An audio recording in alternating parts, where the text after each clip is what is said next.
Etapas que os empregadores podem adotar para reduzir o risco de exposição dos trabalhadores ao coronavírus. Bem, o primeiro ponto, a empresa ela precisa de desenvolver um plano que chama de Safety Plan, um plano de segurança ou um plano de prontidão e resposta a doenças infecciosas. Essa é a primeira coisa que a empresa precisa, é um plano de resposta à doença infecciosa. Como que nós vamos lidar com isso, como vai ser o treinamento, tudo isso você vai encontrar no plano, inclusive eu vou deixar na parte de atualizações, ali vai ter um plano para você, se você é o dono da empresa, sobre o Covid-19, você pode fazer o download e editar de acordo com as necessidades da sua empresa, tá bom? Neste plano, ele vai nos dizer onde e como e quais são as principais fontes do coronavírus para o seu local de trabalho. Por exemplo, o público em geral, clientes, colegas de trabalho, indivíduos doentes ou pessoas de alto risco de infecção que estejam no seu local de trabalho. Tudo isso vai ser designado no seu programa de segurança. Além disso, nós temos fatores de risco não ocupacionais em casa e na comunidade. Às vezes a pessoa não se contamina no trabalho, ele se contamina em casa ou na comunidade onde ele mora.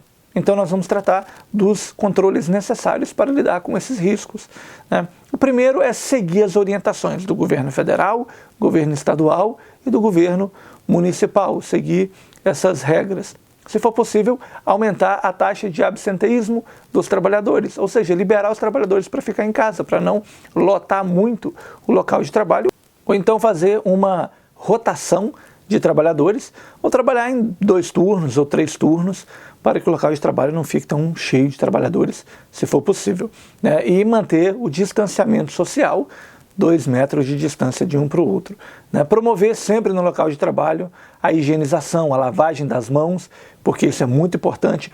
Treinar os trabalhadores sobre o coronavírus é muito importante, eles saberem que não pode ficar colocando a mão na boca, mão no olho, mão no nariz, né? E como eu disse anteriormente, promover a lavagem frequente e completa das mãos no local de trabalho.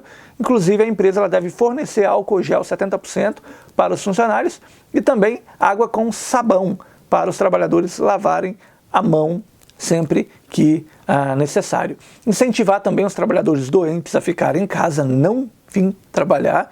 Incentivar a etiqueta respiratória, por exemplo, quando a pessoa for tossir, quando a pessoa for espirrar, ela colocar o cotovelo na frente da boca, não a mão na frente da boca. A empresa também deve encorajar os seus funcionários a deixar o seu telefone celular dentro de uma gaveta, dentro do carro, em algum lugar que não seja no local de trabalho. A pessoa não pode estar ali trabalhando e toda hora checando o telefone, porque o que vai acontecer é que a mão pode estar contaminada, ela contamina o telefone, daqui a pouco ela pega o telefone, digita lá um número e encosta o telefone aqui. Agora você já contaminou. Com a mão contaminada, você contaminou a tela do seu telefone e agora você contaminou o seu rosto, correto?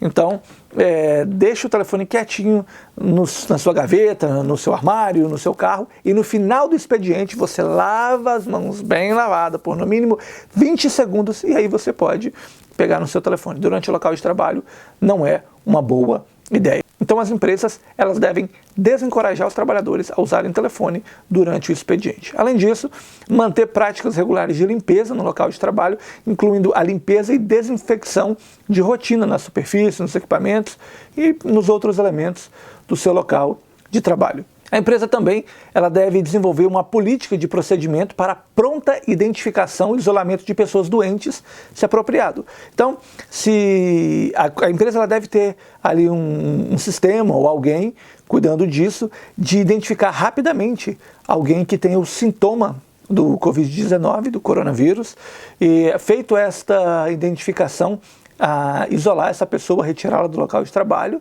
né, levar ela para uma sala de isolamento se estiver na empresa e de repente ela tem que ir para casa ou tem que ir para o hospital e nesse caso identificar qual é o procedimento adequado, né, mas o correto é imediatamente retire-a de perto das demais pessoas, né, isole-a e a partir daí ou vai para o hospital ou vai para casa, o procedimento necessário.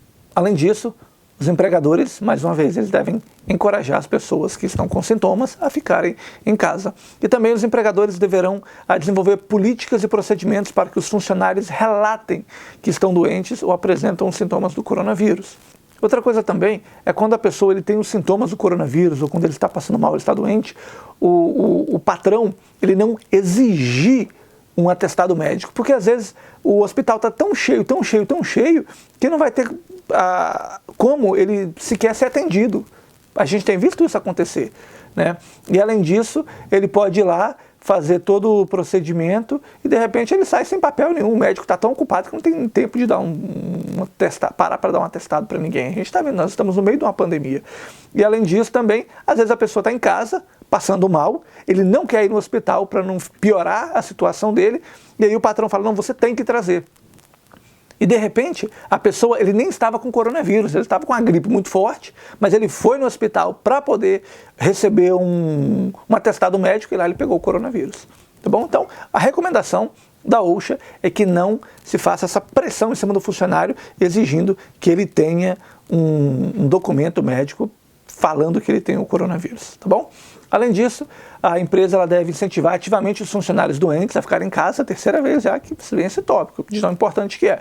Certificar também que as políticas de licença médica sejam flexíveis, tá bom? Ou seja, não querer atestado do trabalhador e consistentes com as orientações de saúde pública, que os funcionários estejam cientes das políticas.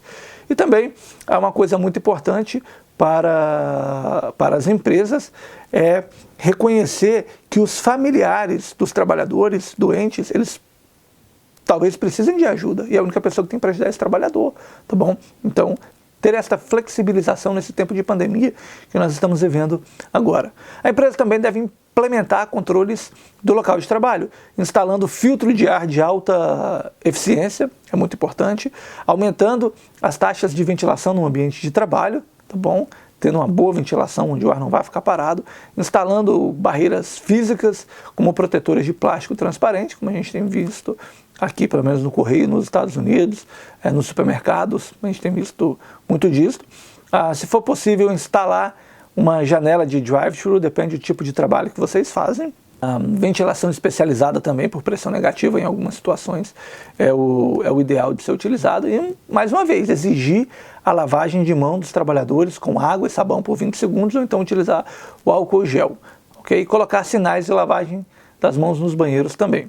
E, além disso, prover o equipamento de proteção individual, prover a luva, prover óculos de proteção, prover máscara de proteção, prover o face shield, aquela proteção facial, prover a proteção respiratória quando for apropriado. Okay?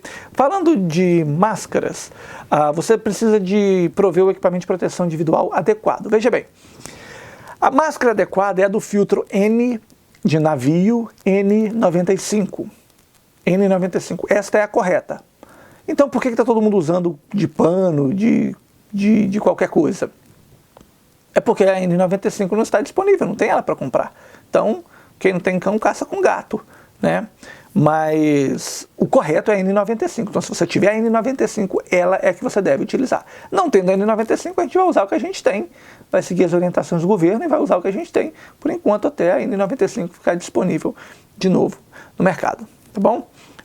O equipamento de proteção individual, o uso do respirador, você precisa de um treinamento para isso, tá bom? E, além disso, você que está aqui nos Estados Unidos tem que seguir as regras da OSHA. E você que está fora dos Estados Unidos, que está no Brasil ou no país que você estiver, você precisa de seguir as regras do seu país, do Ministério de Trabalho do seu país. Aqui nos Estados Unidos, a OSHA diz o seguinte: cláusula de obrigação geral, seção 5A1 da Lei de Segurança do Trabalho dos Estados Unidos. Exige que os empregadores forneçam a cada trabalhador emprego e local de trabalho isento de riscos reconhecidos que estão causando ou podem causar a morte ou danos graves físicos aos trabalhadores. Okay? Então o trabalhador ele tem direito a um local de trabalho livre de riscos reconhecidos. Então, essa é uma das etapas que todos os empregadores podem adotar para reduzir o risco de exposição dos trabalhadores ao Covid-19.